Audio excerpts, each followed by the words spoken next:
Ignacio, hindi sumipot sa NBI, nais na ayusin nila ni Jelly ang issue privately.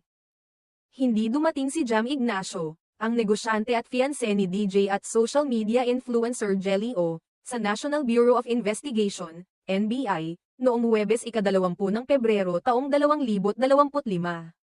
Kahit pa siya ay inabisuhan ng subpoena kaugnay sa mga alegasyon ng pisikal na pang-aabuso.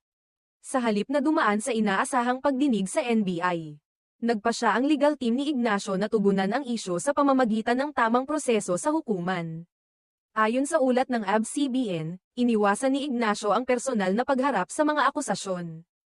At ang kanyang abogado, si Attorney Oscar Caraan, ay nagbigay ng pahayag ukol dito.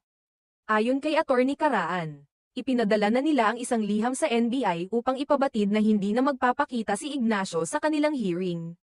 Nagpadala na kami ng liham sa NBI na nagsasaad na hindi na